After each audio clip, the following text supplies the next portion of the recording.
I'm chatting here with Ian Mullin, Head of Innovation at Freshways. Great title, Head of Innovation. Did you create that yourself or was it offered to you? I think it started off as MPD manager and we realised that it was a lot more wide and varying, and actually lunchtime is all about having a bit of fun but being serious at the same time as well. And lunch is where you really focus, is it? Absolutely. Lunch is where we focus, and in the coming months and in the coming year, I suppose, ahead, we've got lots of stuff happening for different kind of day parts, I suppose, breakfast time, snacking. Possibly even dinner time, we're not getting into the ready meal business, but we've got lots of opportunities. So that's interesting. So you're not just on the go, you're very much about lunch, that sort of window around lunchtime. Yeah, absolutely. Consumers start to think about lunch, some start to think about lunch from 9 o'clock the night before, but really the window we have is 11:30. From 11:30 onwards, it's when you're thinking about lunch. And how do you keep your finger on the pulse of what's happening? Getting out and eating lunch out, eating and drinking. Food for me is a lifestyle. It's not a job. Who's impressing you at the moment out there and who's around lunchtime? It's not just lunchtime specific, it's just about food. I love to travel, I love to eat. I've really gone away from fine dining and fancy food nowadays. I love to go to the places where they specialise in one thing. Mad Egg is doing fried chicken.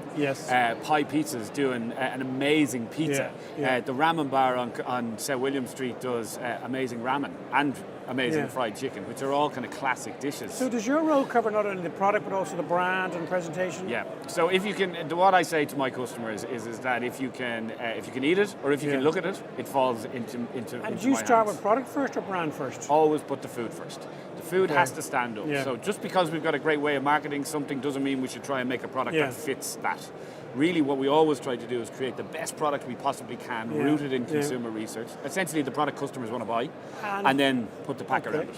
And how important is brand to sort of the impulse purchase, to driving that? Huge, because it's got to communicate what's in the pack. So while brand is considered to be the store that the consumer is in, specifically for lunchtime, we've got to have the right information on pack. You can have the best sandwich in the world, but if nobody wants to pick it up off the shelf because they don't know what's inside it, it's pointless. And everything is branded under Freshways?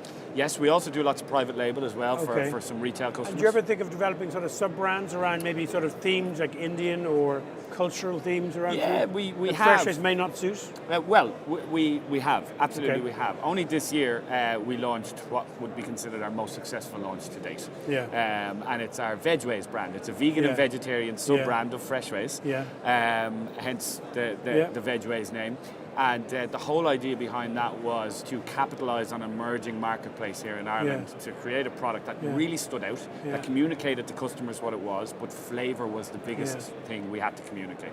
So it was bright colours, vivid flavour profiles that we had within the product, and that had to be communicated on pack. So I don't get a sense that you're stressed by having to put new ideas on the table all the time. It's about trying to control them. That's what I love. It's about I love so many ideas. Absolutely. I love nothing more than if a customer comes in, or equally proactively in the kitchen with the team, we just take all the shackles off and we just create. We just come up with mad stuff. I call it the Heston Blumenthal approach. Excellent. Because if you go too far, you can always come back. So where did this love of experimentation come from? My mother. Everybody says their mother, but I remember the very first time I tried to cook, and I tried to make a Thai green curry, and it was an absolute horrendous mess. You couldn't eat it. It couldn't even be salvaged. And I remember from that day, my mum kind of taking me under her wing and saying, "Here, this is what you do," and teaching me the principles of food rather than this is how you make bolognese or this is how you make carbonara as such. And she showed you?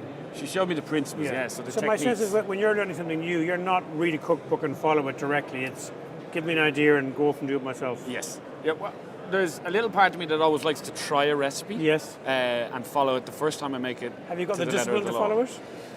Most of the time, but I'm always trying to build layers of flavour and think, how can I get more flavour into something? So you have a guilty secret in that you've a little MPD business, a drinks business? Yeah, well, that all started from my family. My family has a wine business.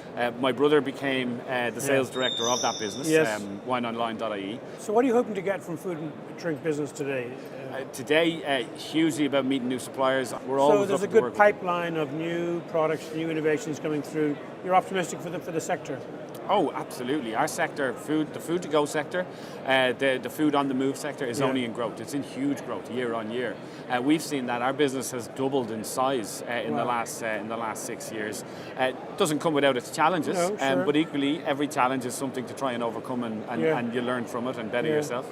But thoroughly enjoyable, So finally, what are you most excited about in the next couple of years that you'd like to make some change with? Oh, God. I think the vegan and vegetarian trend is huge. Yeah. I'm kind of wondering, will we reach peak vegan? Yeah. But actually all I can see think is it's more than a trend. I think it's like sustainability. It's here to stay. It's becoming lifestyle. Yeah. It's becoming an absolute lifestyle. And you can't segregate it as just a trend, I don't think, anymore, because it's now come across every single one of our And I think it's making us realise flavour can be achieved from many different ways, not just the traditional meat and two veg. Yeah, and that's I very think true. It's putting pressure on people to experiment with spices and herbs and really work Big flavour. Because on a bland, what can be very bland substrate. I think what really excites me is vegan alternatives, not substitutes. Okay. So not like a vegan burger or not like a vegan steak, but people becoming kind of creative and inventive and finding new ways to naturally have an alternative to meat. Yeah. Chickpeas, for an example, is a great one. We launched a chickpea tikka masala, kind of bit of a play on words to chicken. Yeah. But the consumer gets it. They connect with it, chickpea tikka masala, because it's not alien to them. Yeah, but we're really starting to build on that. You know, jackfruit is kind of one of those things that falls in the middle. It's kind of a substitute and an alternative, an alternative to pulled pork. Yeah. So I think finding new ways and new ingredients as well. Like you follow some of these amazing chefs, René Redzepi from Noma in Copenhagen, and he's just finding new ingredients all the time. Places you never even thought to look, and doing all sorts of weird, wild, and wonderful things with them, like making miso from peas. Who'd have thought? You know. Ian, listen, we'd love to chat to you. Thank you very much. Enjoy the show. Cheers. Thank you. Thanks.